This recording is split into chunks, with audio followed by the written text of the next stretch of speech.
स्वागत है आप सभी का हमजा ऑनलाइन के इस लेटेस्ट वीडियो में।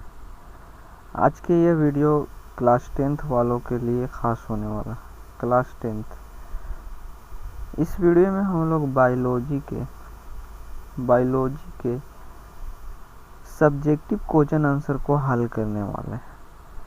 फर्स्ट पार्ट वीडियो में हम लोगों ने जैव प्रक्रम के पहले भाग पोषण को कंप्लीट कर लिया था। आज इस वीडियो में हम लोग श्वसन के सभी प्रश्नों को हल करेंगे, वो भी बिल्कुल अच्छे तरीके से हल करेंगे। और अगर अभी तक आपने हमारे चैनल को सब्सक्राइब नहीं किया है तो सब्सक्राइब कर दें और बेल आइकन को दबा दें।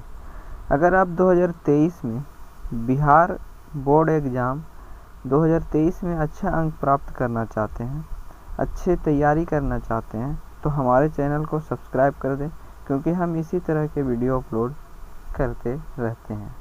तो बढ़ते हैं वीडियो की ओर। ये बायोलॉजी हमारा जो जीव विज्ञान है, इसका श्वसन का हम लोग सभी प्रश्नों के उत्तर देखने वाले हैं इस वीडियो में, तो वीडियो में अंत तक बने रहें। पहला प्रश्न हमारे है कि श्वसन किसे कहते हैं। श्वसन के बारे में हम लोग पढ़ रहे हैं, तो श्वसन कहते किसे हैं, यह प्रश्न पूछा भी जाता है। तो श्वसन वैसी क्रियाओं के सम्मिलित रूप को कहते हैं जिसमें बाहरी वातावरण से ऑक्सीजन ग्रहण कर शरीर के विभिन्न कोशिकाओं में पहुंचाया जाता है, जहां पर इसका उपयोग कोशिकीय ईंधन के रूप में जैव ऊर्जा के उत्पादन में किया जाता है। जैव ऊर्जा मतलब एटीपी, एडिनो ट्रीफॉस्फेट, एटीपी ऊर्जा के उत्पादन में किया जाता है तथा कार्बन डाइऑक्साइड को फिर कोशिकाओं द्वारा बाहर निकाल लिया जाता है।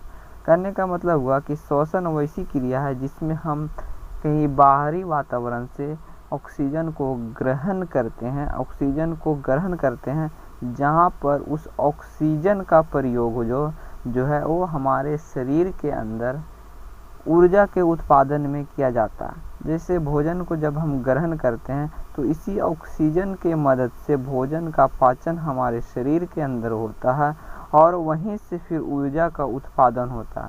और जब यह संपूर्ण प्रक्रिया में कार्बन डाइऑक्साइड बनता है तो फिर इसे कोशिकाओं के मदद से बाहर निकाल दिया जाता है, और यह संपूर्ण प्रक्रिया हमारा श्वसन कहलाता है।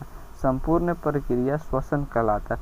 श्वसन केवल यह नहीं कि हम लोग सांस लेते हैं और छोड़ते हैं, यही श्वसन है, बल्कि उसके अंदर जो संपूर्ण प्रक्रिया होती है हम लोग उसे श्वसन कहते हैं। तो उम्मीद है कि यह क्वेश्चन आपको अच्छे तरह से समझ में आ गया होगा। तो बढ़ते हैं नेक्स्ट प्रश्न की ओर। कह रहा है वायवीय श्वसन, वायवीय तथा अवायवीय श्वसन में अंतर स्पष्ट करें। तो जो श्वसन हमारा है, ये श्वसन है, ये दो प्रकार का होता है। क्या ये दो प्रकार का होता है? एक वायवीय श्वसन होता है और एक अवायवीय श्वसन होता है। वायवीय श्वसन क्या होता है और अवायवीय श्वसन क्या होता है, तो यहाँ पे आप समझ पाएंगे। वायवीय श्वसन जो है वो ऑक्सीजन की उपस्थिति में होता है।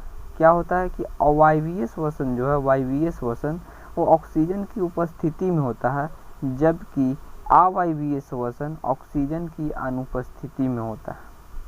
वायवीय श्वसन में ग्लूकोज का पूर्ण विखंडन होता है, यानी कि ग्लूकोज जो है वो पूर्ण रूप से टूट जाता है, जबकि अवायवीय श्वसन में ग्लूकोज का पूर्ण विखंडन नहीं होता है, बल्कि आंशिक रूप से विखंडन होता है।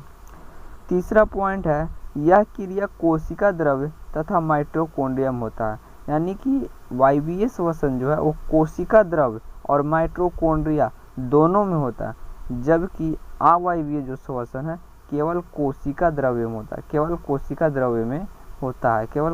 द्रव्य में होता है। फोर्थ नंबर पॉइंट है कि इसमें ग्लूकोज के एक अणु से 38 एटीपी अणु बनते हैं, यानी 38 एटीपी ऊर्जा का उत्पादन होता है, जबकि इसमें केवल 2 अणु एटीपी ही बनते हैं। तो वायवीय श्वसन में जो है वो ऊर्जा अधिक मात्रा में बनता है, जबकि अवायवीय श्वसन में जो ऊर्जा का उत्पादन होता है वो कम मात्रा में होता है।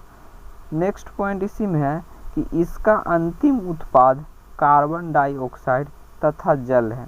इसका जो अंतिम उत्पाद होता है वायवीय श्वसन का वह कार्बन डाइऑक्साइड तथा जल होता है, जबकि अवायवीय श्वसन का जो अंतिम उत्पाद होता है वो एथाइल अल्कोहल और कार्बन डाइऑक्साइड होता है।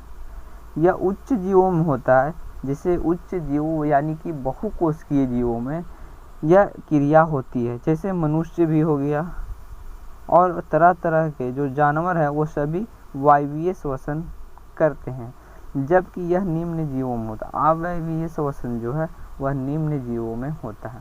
तो वायवीय और अवायवीय में एक अंतर है कि यह ऑक्सीजन की उपस्थिति में होता है, ऑक्सीजन की उपस्थिति में होता है और यह अनुपस्थिति में होता है, यह ऑक्सीजन की अनुपस्थिति में होता है। तो वायवीय और अवायवीय श्वसन में यही खास अंतर होता है, और यह उच्च जीवों में और यह निम्न जीवों में। तो इतना आप लिख देंगे तो आपको 2 नंबर मिल जाएगा। अगले प्रश्न की ओर बढ़ते हैं। कह रहा है कि श्वसन के लिए ऑक्सीजन प्राप्त करने की दिशा में एक जलीय जीव की अपेक्षा एक स्थलीय जीव किस प्रकार लाभप्रद है। क्वेश्चन यहाँ पे हमारे पास कह रहा है कि जो श्वसन के लिए ऑक्सीजन ग्रहण करते हैं वो जलीय जीव आसानी पूर्वक से ग्रहण करता है या फिर स्थलीय जीव आसानी पूर्वक से ग्रहण करता है, और किस प्रकार से करता है। मतलब कि जो जलीय जीव होता है वो स्थलीय जीव से अच्छी तरह से श्वसन ग्रहण करता है या फिर उसे कठिनाई होती है। तो हम इसका आंसर इस तरह से लिख सकते हैं कि स्थल की तुलना में जल में ऑक्सीजन की मात्रा कम होती है। तो ये बिल्कुल सही बात है कि स्थल की तुलना में जो है वो जल में ऑक्सीजन की मात्रा कम होती है। जलीय जीव श्वसन के लिए जल में घुली ऑक्सीजन का प्रयोग करते हैं, जबकि स्थलीय जीव वायुमंडल में उपस्थित ऑक्सीजन का उपयोग करते हैं। चूँकि वायुमंडल में ऑक्सीजन की मात्रा अधिक होती है, इसलिए स्थलीय जीव जो है वो आराम से श्वसन करते हैं, क्योंकि जब किसी को भरपूर खाना मिलेगा तो वह आराम से खाएगा, और जिसको अगर कम खाना मिलेगा तो वह धीरे धीरे खाएगा। तो यही कारण है कि जलीय जीव तेजी से श्वसन करते हैं। जलीय जीव तेजी से इसलिए करते हैं क्योंकि वहाँ ऑक्सीजन की मात्रा कम होती है, और स्थलीय जीव आराम से करते हैं क्योंकि वहाँ ऑक्सीजन की मात्रा अधिक होती है। तो इस तरह से कौन लाभप्रद हुआ, तो जलीय जीव जो है और जलीय जीव की अपेक्षा एक स्थलीय जीव लाभप्रद है। अगला प्रश्न 5 नंबर हमारा है, किण्वन क्या है, समीकरण लिखिए। तो किण्वन अवायवीय श्वसन है। किण्वन वह प्रक्रिया है जिसमें ग्लूकोज ऑक्सीजन की अनुपस्थिति में कार्बन डाइऑक्साइड तथा एथेनॉल में परिवर्तित हो जाता है, और यह क्रिया जो है कहाँ होती है, ईस्ट में होती है। तो यहाँ पे समझने वाली बात है कि किण्वन क्या है, अवायवीय श्वसन है। तो अवायवीय श्वसन कहाँ होती है, तो अवायवीय श्वसन जो होती है वो ऑक्सीजन की अनुपस्थिति में होती है। तो किण्वन भी जो प्रक्रिया होगी वो ऑक्सीजन की अनुपस्थिति में होगी। यहाँ कह रहा है किण्वन वह प्रक्रिया जिसमें ग्लूकोज ऑक्सीजन की अनुपस्थिति में, तो ग्लूकोज होता है C6H12O6, और ये जो टूटता अनुपस्थिति में कार्बन डाइऑक्साइड तथा एथेनॉल में परिवर्तित हो जाता है।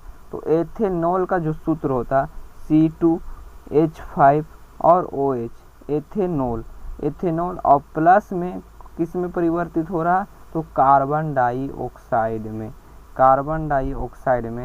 परिवर्तित हो रहा है। तो यह इसका सूत्र हो जाएगा, और यह क्रिया जो होती है वो ईस्ट में होती है, और इसके लिए ज़रूरी है जाइमेज